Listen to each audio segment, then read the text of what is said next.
Elements of company secretary legislation, or what we call the Company Secretaries Act of 1980. This lesson is not important only for exam, but it is very important for you as a student of company secretary course. See, now you should understand one basic thing. If you are going to be a company secretary, the first law you should know is Company Secretaries Act, because you are going to be governed by this act. At least you should know the basics, if not the entire law. So that is why they have added in CACET Company Secretaries Legislation, which is a chapter which talks about all the concepts about Company Secretaries Act. So the first thing you should know is Company Secretary is a profession which has been there for quite some time, and the first kind of recognition came in 1968 when we had the institute, which was a Section 25 company, which was a charitable company. So in 1968 the institute was a charitable company and it was doing its activities.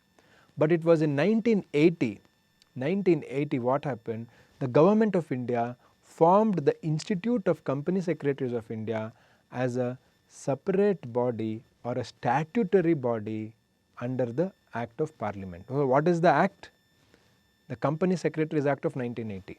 So we had a separate act called the Company Secretaries Act of 1980, and the government of India said that in whole of India there will be only one institution to regulate and govern the profession of company secretary. So what are we? We are a profession, just like lawyer is a profession, doctor is a profession, then engineer is a profession, or architect is a profession, chartered accountant is a profession. Same way company secretary is a profession. So to regulate this profession, to govern this profession, to make this profession grow, we have the Institute of Company Secretaries of India, which is an independent body. It is not government body, but government has formed it as a statutory body, independent body, which has its own members, its own rules and regulations to function. So that is the first thing you should know. Now one question, if you want to do BCom, you want to do degree, you have many options. You can go to any college, any university, correct? You have more than 100 options. But if you want to do company secretary course, the government of India has told you there is only one institute, that is the Institute of Company Secretaries of India.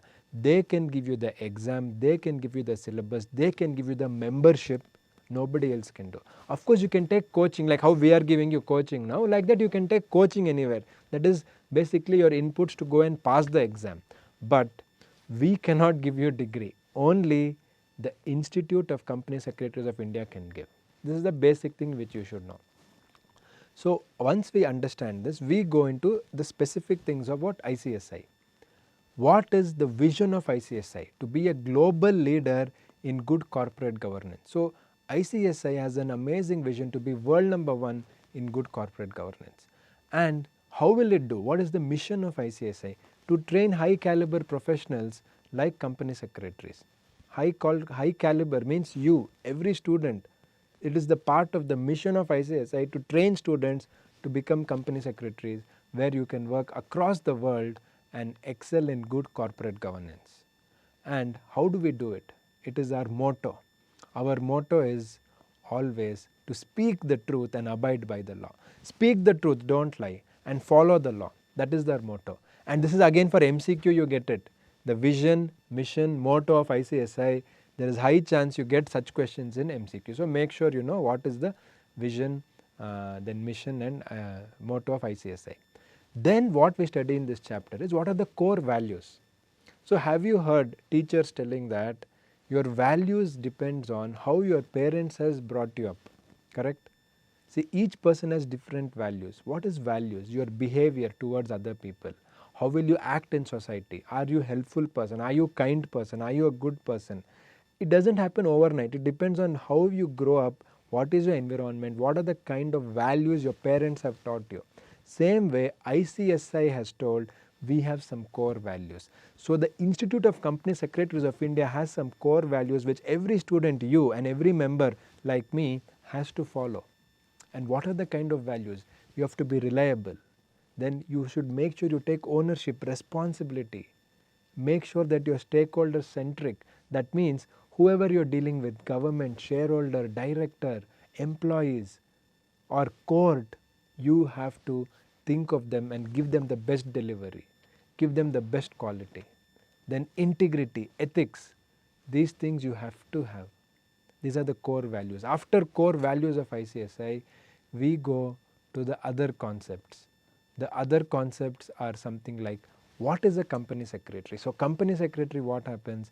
We have the Company Secretaries Act, which defines a company secretary. That means who is a member of the institute. That means nobody else can do company secretary, because except by being a member of the Institute of Company Secretaries of India. So once you are a member, you can practice or you can be in employment. So that is what we study in this chapter. So we study how to be a member, and then once you are a member, you can either go to practice. For example, I am a practicing CS. That is, we have different clients in different sectors and we give them service. The second option is you can go and work in one company as a full-time company secretary. So we know very well that a private company with 10 crore paid up capital needs a company secretary. It was 5 crores but now it is 10 crores. And a public company or listed company needs a key managerial personnel. What is a key managerial personnel? Like managing director or company secretary or chief financial officer. So please remember, company secretary is the only key managerial personnel which requires a specific qualification of being a member of ICSI. Because for MD there is no qualification. Anyone can be MD if the board of directors will appoint them and the shareholders are okay with it. Anyone can be CEO, anyone can be CFO, anyone can be manager, anyone can be whole-time director, but only a company secretary can be company secretary, correct? That means member of ICSI. So you are a KMP, you will understand that. Then we study about what is a secretarial audit. We study about section 203 KMP, section 204 secretarial audit, section 205 functions of CS. Please be very happy. There are 470 sections in Companies Act. In that, one section is completely about functions of CS. What should a CS do? What is your job? That is, report to the board of directors. You should report to the board of directors. You should report. What should you report to them? How did the company follow Companies Act? How did our company follow all the different laws? So you are the compliance officer, you are the chief governance officer, you are the company secretary, you are the legal officer. That is the wonderful responsibility you have. Along with that, you should make sure company follows secretarial standards. You know accounting standards, same way we have secretarial standards. Certain formats, templates, checklist and method to do the secretarial activities, like sending a notice, calling a meeting, taking attendance, doing a video conferencing meeting, everything has a procedure. So ICSI has issued secretarial standards.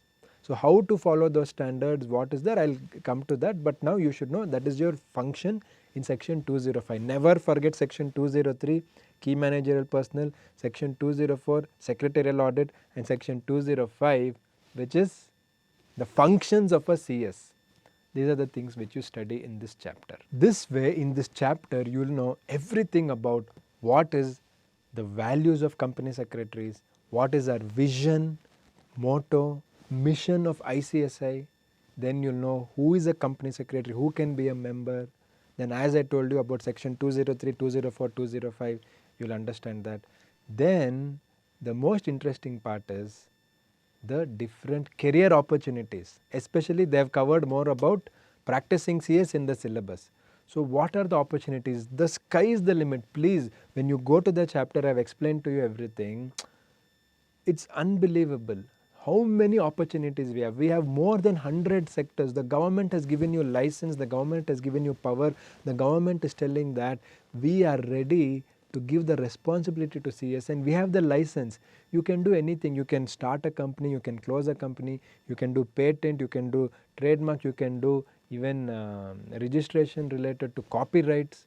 Then you can do environmental laws, labor laws, security laws, economic laws, giving different certificates under different authorities, even telecom regulatory authority. Then banks, you can give the bank due diligence certificate, that is whenever companies have borrowed 5 crores or more. Like this many other, there are more than 100. So in the introduction I can't tell you all the points, but sky is the limit. Are you ready is the question, means are you ready to take the responsibility. So what is interesting here is, in many courses while studying only you should specialize. Like let us say you want to be doctor, you want to be a heart doctor, you have to specialize in cardiology, then you can practice. But in company secretary course, what is interesting, you study all the subjects when you are being a student, but once you start working, that time you can specialize in which area you want to go based on your interest, experience, skill sets, all of that. So the basic information, basic message which this chapter is giving you is, if you are ready to work hard, if you have the knowledge, skills and interest and passion, the opportunities is huge for company secretary profession. So this is the brief overview of this chapter. We will be going into each and every concept in the recording which I will follow after this video. So thank you very much for watching this introduction. Make sure that you know every point. As you know, MCQ is a format where you should know every concept very well. I have covered everything from my side, but make sure you follow it and you will definitely do very well in this chapter. And like I said, don't study this only for exam, but because you are a student of this wonderful course, you should know this very well. Thank you very much and see you in the lesson.